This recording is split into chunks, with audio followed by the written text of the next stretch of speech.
যদি এই ভাষাটো এৰি গুচি যাওঁ তেতিয়াহ'লে ইয়াত ভক্তি ধৰ্ম লুপ্ত হ'ব আৰু যেতিয়া ইয়াত ভক্তি ধৰ্ম লুপ্ত হ'ব তেতিয়া ইয়াত কি হ'ব অধৰ্ম বিনাশ কৰিব গতিকে তুমি কিছুদিন ইয়াত থাকা মধুৰ বচন কিন্তু নাচাৰিবা তুমি শ্ৰৱণ কীৰ্তন প্ৰৱতাই থকা তুমি ভকতি নহ'লে ভূমি চাৰিবে থকা ফলত মূল কাইজা পালিয়া লভিব মহাবল গতিকে তুমি মোৰ শ্ৰৱণ কীৰ্তন কৰি থাকিবা ভক্তি কীৰ্তনৰ প্ৰচাৰ কৰি থাকিবা কিন্তু আমি যদি ভাগৱত যদি বিশ্লেষণ কৰোঁ তেতিয়াহ'লে ইয়াত আমি এই ভাগৱত কথাৰ যদি ভকত যদি নাথাকিলেহেঁতেন তেনেহ'লে এনেকুৱা এটা অনুষ্ঠান শ্ৰৱণ কীৰ্তন অনুষ্ঠান আয়োজন কৰিব নোৱাৰিলেহেঁতেন কাৰণ ইয়াত যুগৰ অনুপাতে আমি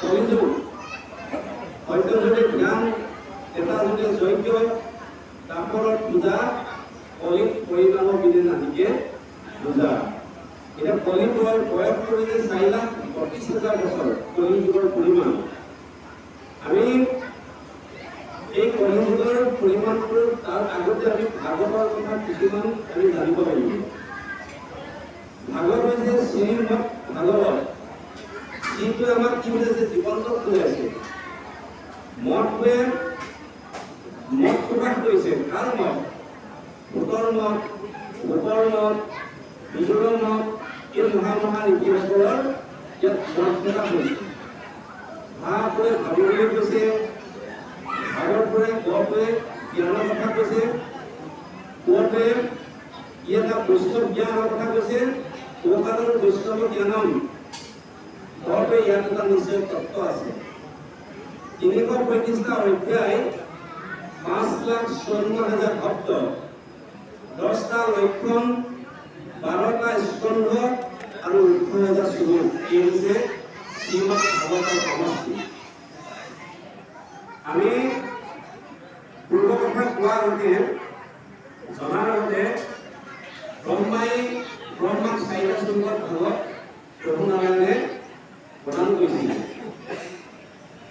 প্ৰথম শ্লোক ভাগ হৈছে জগতৰে পূৰ্বময় ভাগৱত জানো কাৰ্যৰ কাৰণ কিছু নাছিলে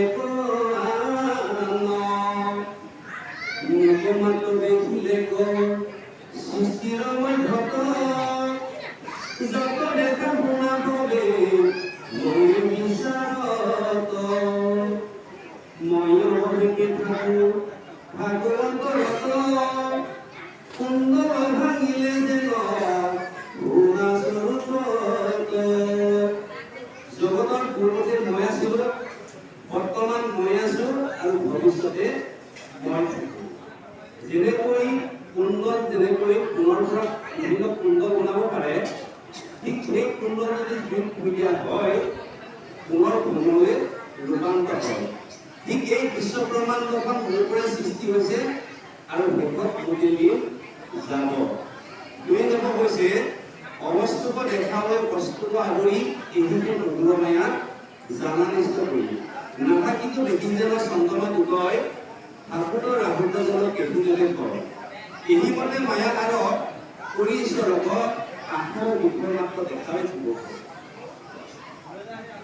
অবস্তুক দেখাবলৈ বস্তুক আদৰি এহিকে মধুৰমায়া জানা নিষ্ঠ কৰি যিবোৰ আমি পাৰ্থিৱ বস্তু বুলি ভাবি আছো প্ৰকৃতত এইবিলাক হৈছে অবস্তু কাৰণ আমি মৃত্যুৰ সময়ত বা আমি যাব সময়ত আমি লৈ যাব নোৱাৰো যিবোৰ বস্তু কি গুৰু বস্তু দেৱ বস্তু নাম বস্তু ভগত বস্তু এইকেইটাহে সংসাৰৰ বস্তু কাৰণ আমি 84 লাখ জনী অতিবাহিত কৰি আমি মনুষ্য জন্মটো লাভ কৰিছিলোঁ 20 লক্ষ স্থলজনী গছ গছনিত আমি 20 লাখ বাৰ অতিক্ৰম কৰি আহিছোঁ 9 লক্ষ কিমিজনী আমি 9 লক্ষ আমি মাছ কাছত আমি জন্ম লাভ কৰিছোঁ আমি 11 লক্ষ বুক কুলত আমি জন্ম লাভ কৰি আহিছোঁ 30 লক্ষ পশুৰ বাঘ সিংহত আমি 30 লাখ বাৰ অতিক্ৰম কৰি আহিছোঁ।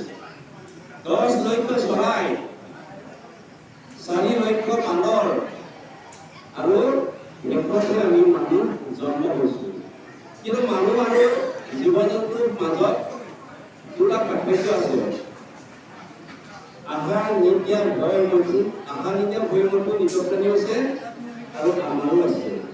পুৰণ পুৰণ গগন ভগৱান ভগৱানে বিদিত আত্মাৰূপে আছে, সকলোৰূপে সদাশিৱ যে ভগৱন্ত সকলোতে আছে, সকলোতে প্ৰকাশতো আমাক এটা কি দিছে উপাধি মানুহ।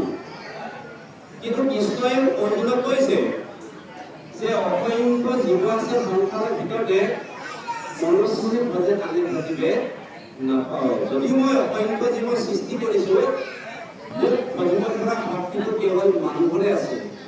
সেইকাৰণে অৰ্জুন চব মানুহে নোৱাৰে বুলি কৈছে। মনুষ্য সহস্ৰ মধ্যে শূন্য আছে যাৰ বিধিকে ভজিয়া যত্ন কৰিয়া আমাৰ। মনুষ্যৰ ভিতৰত যাৰ বেছি শূন্য আছে বিধিকে যত্ন কৰি ভজিব পাৰে।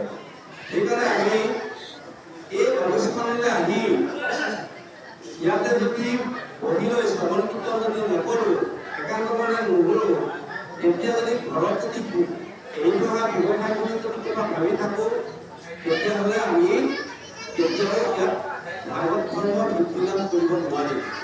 কাৰণ ভাগৱত কৈছে বিষয়ত লাগি থকা মনৰ ওচৰলৈ ভগৱান কেতিয়াও নাযায়। সেইকাৰণে ভগৱান সদায় নিষ্কাম হৃদয়তে থাকে। গতিকে ইয়াৰ আগতে কৈছে যে জ্ঞানে কৰ্মে পাৰিব নাপাবে ভকতি নোপজে যাৱে। আমি জ্ঞানে কৰি থাকিলেও আমি কোনো বৃদ্ধি লাভ কৰিব নোৱাৰিম। গতিকে কৰ্মৰ যোগেদি আমিও ভগৱন্তক লাভ কৰিব নোৱাৰিম।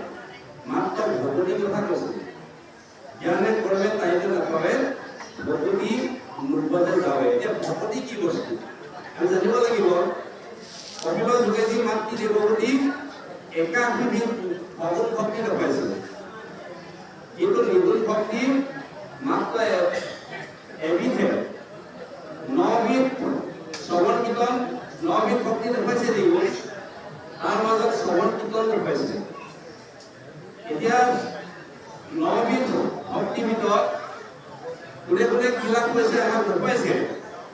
এই নামতে কৰিলে ধৰি কীৰ্তনত ৰতি, পৰীক্ষিতে শ্ৰৱণত লভিলা মুক্তি।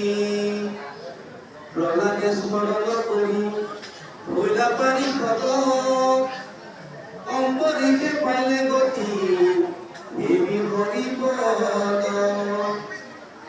ইন্দ্ৰবিন্দ অচিলন্ত কৃষ্ণ চৰণত অপুৰে বন্দনা ভক্তি ভৈলা মাধৱত।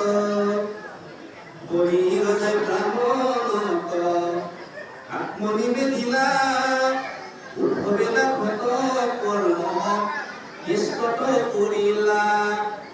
কৃষ্ণকে কৰিলন্ত্ৰ অজুৰে ভকিত, এই নৱবিধ ভক্তি ভৈলা মাধৱত। এই 9 বিধ ভক্তি প্ৰত্যেক বিধতে প্ৰত্যেকজনকে উদ্ধাৰ হোৱা দেখুৱাইছে। নাৰদে কীৰ্তন কৰি গতি লাভ কৰিছে, প্ৰহ্লাদে স্মৰণ কৰি, পৰীক্ষিতে শ্ৰৱণ কৰি। গতিকে কিন্তু যদিও শ্ৰৱণ কীৰ্তন শ্ৰেষ্ঠ, এতিয়া আমি শ্ৰৱণ মানে শুনা, কীৰ্তন মানে কৰা। এতিয়া আমি যদি শ্ৰৱণ কি বুজিম? এতিয়া সৰু ল'ৰা এটাক ক'লে যে ভাই ভাতখন আনি দিছোঁ, কিন্তু সি নানিলে।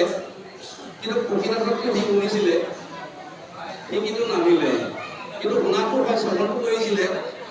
গতিকে আমি কি বুজিম? পালন কৰা। আমি কীৰ্তন শ্ৰৱণ মানে আমি পালন কৰা বুজিব লাগিব। তেতিয়াহে আমি ইয়াতে গতি লাভ কৰিব পাৰিম, জানিব পাৰিম। গতিকে সেইকাৰণে কপিলৰ যোগেদি মাতৃ দেৱগতি কৈছে যে মা, যে মন বুদ্ধি কৰি কাটি যতেক আশ্ৰয়, সৎ ফল ভগৱান মোৰ জানিবা নিশ্চয়। শিৱৰ দুৰ্লভ পাশ সংগক হয়, কিন্তু দুৰ্জন হং এৰিলে লাগয়। এই সঙ্গে নিজে যদি সাধুত কৰিত মুখ্য দ্বাৰতে বয়স মুকুত। মা তুমি ভাল মানুহ যদি হ'ব বিচাৰিছা তেনেহ'লে তুমি বিয়াখন ত্যাগ কৰা আৰু তোমাৰ মনটো মোৰ চৰণত অৰ্পণ কৰা। সেই সঙ্গে নিজে যদি সাধুত কৰিত মুখ্য দ্বাৰতে বয়স মুকুত, তেতিয়াহে তুমি মুখ্য দ্বাৰ লাভ কৰিব পাৰিবা। এতিয়া কলিযুগৰ পৰিমাণটোত আমি 4,32,000 বছৰ দেখুৱাইছে, কিন্তু কলিযুগ কি ক'ত থাকে এই কথাটো অকণমান জানিব লাগিব। কাৰণ দীপিকা চন্দ্ৰ নামৰ এভাগী গ্ৰন্থত উল্লেখ আছে যে ব্ৰহ্মানত নুৰ পৰা কলিযুগ জিলা ৰমদা গুণদেৱ বিৰিঞ্চি দেখিলা এ ৰাম কৃষ্ণ নাম উচ্চাৰিলা তিনিবাৰ কিনো মহানদী কৰে তিনই সাগৰ। ব্ৰহ্মা গাঁৱৰে বোলে কলি জন্ম হৈছে, কলি জন্ম হৈ আঠটা বন্ধ লাগিলৈ, কিন্তু পিতা ব্ৰহ্মাক কৈছে যে মোৰ নাম কি আৰু মোৰ মাটি বাৰী ভাগ দিয়া।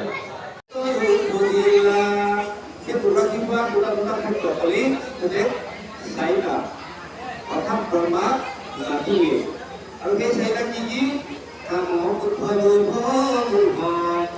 চাৰিভূত জাপ গৰ্বহকাৰ মন্ত্ৰী যে বিখ্যাত কামক্ৰোধ লোভমোহ এই চাৰিটা কৰি ফুটে।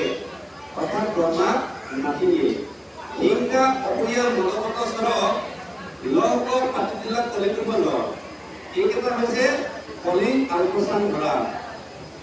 এই 16জনীয়া পৰিয়ালটো আহিলে যেতিয়া ব্ৰহ্মাই কলিক মাতিবলৈ ভাবিব লাগিব হৈছে নহয়।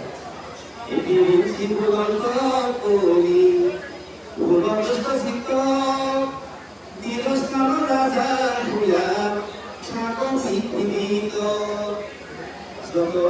কৰ্ম মানি তন্ত্ৰমত অবাহাৰে অধিকাৰী তোমাক মই গোটেই পৃথিৱীখনকে দি দিলো, তাত তুমি ৰজা হৈ থাকিব পাৰিবা। য'ত তন্ত্ৰমন্ত্ৰ কৰা ঠাই ইয়াত কি থাকে কৰি থাকে। সেইকাৰণে একান্ত ভকতে এই তন্ত্ৰমন্ত্ৰ কৰা স্থানলৈ কেতিয়াও নাযায়। এই যেতিয়া দি দিলে এদিন ধৰ্ম 4 চৰণ সত্য পৰিচয় প্ৰমাণ দয়া তাত 3 ফুট ভৰি কৰিয়ে ভাঙি দিলে।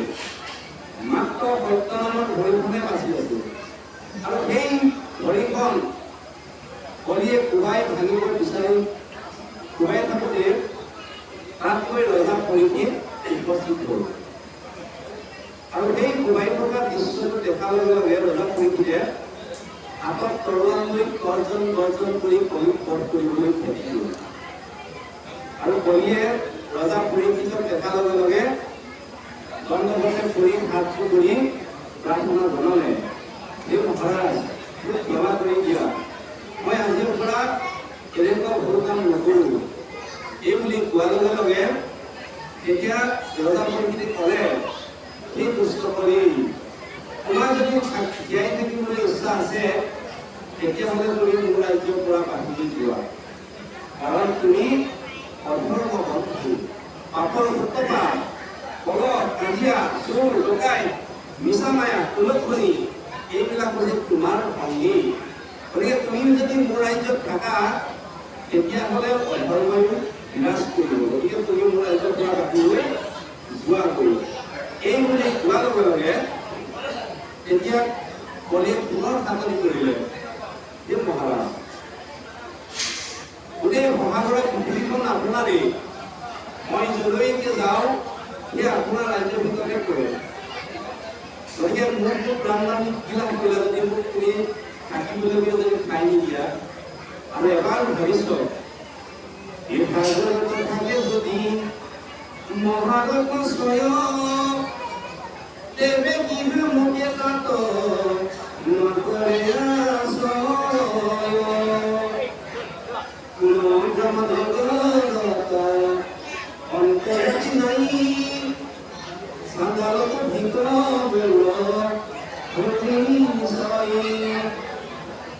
সাগৰত মহাৰত্ন থাকে, তাত জানো আমনি থাকে? কোনো কোনখন গাঁৱত অধৰ্ম জাতি নাই বা পুষ্পৰূপ নাই।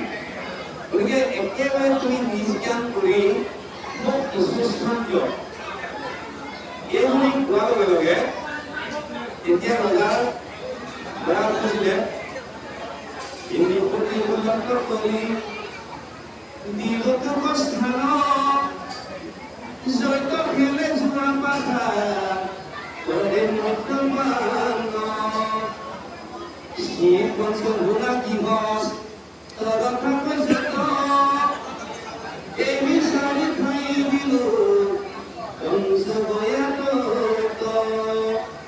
মদভাত খোৱা ঠাই যোৱা পাঠা খেলা ঠাই পৰস্থিতি আৰু পঞ্চগুণা পাওঁ মদ খাই জগতোৱাৰ বংশটো ধ্বংস হ'ল।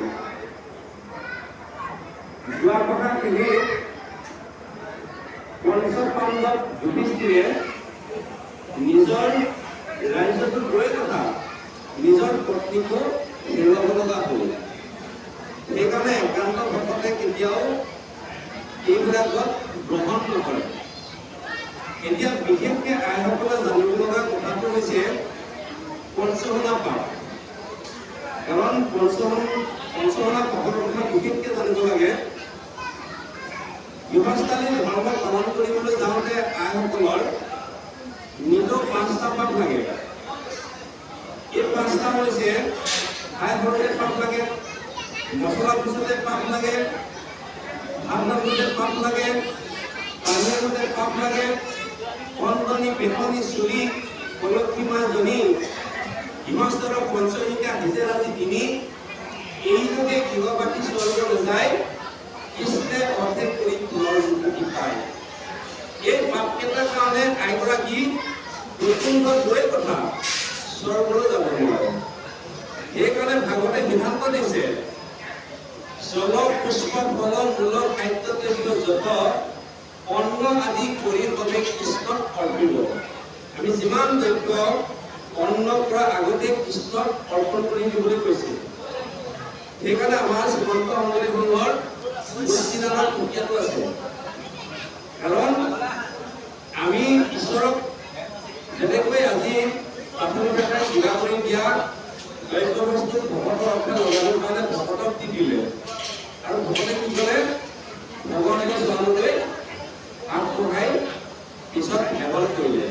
গতিকে সেইকাৰণে আইগৰাকীয়ে ৰন্ধন কৰা আগতে এমুঠি ঈশ্বৰক অৰ্পণ কৰি লৈ পাছৰখিনি ৰন্ধন কৰি খাবলৈ ইহঁতে স্বামীকে সমীক্ষ কৰি ঘৰৰ আলহী অতিথি কৃষ্ণ মন্ত্ৰটো উচ্চাৰণ কৰিবলৈ কৈছে। কৃষ্ণ মন্ত্ৰ উচ্চাৰণ কৰিলে কি হ'ব? হৰিনাম ভূতাখন পাপ ভূভাংগন চলেকতে গঢ়ি কৰে চন। হৰিনামে আমাক কি কৰে? পাপ খণ্ডন কৰে। হৰিনাম হৈছে কি? মৃত্যু সঞ্জীৱনী, উমলৰ উমংগল, কিতাপ নাশক, মহাগণ কৈকল বিষ আৰু ভৱ সিদ্ধিদায়ক। এইফালে যে নাম যে কৰি জানা নিষ্ঠ কৰি। গতিকে অন্নত কি আছে? ঘাম পাতৰ সৃষ্টি হয়। অন্নৰ পৰা ৰস, ৰসৰ পৰা তেজ, তেজৰ পৰা মেদ, মেদৰ পৰা মাংস, মাংসৰ পৰা মজ্জা, মজ্জাৰ পৰা অস্থি, অস্থিৰ পৰা শুক্ৰ আৰু শুক্ৰৰ পৰা অতি সন্তান জন্ম হয়। ঈশ্বৰৰ অৰ্পিত বুদ্ধ অন্ন খালে বুদ্ধ শুক্ৰ সৃষ্টি হ'ব আৰু বুদ্ধ শুক্ৰৰ পৰা বুদ্ধ অতি সন্তান জন্ম হ'ব।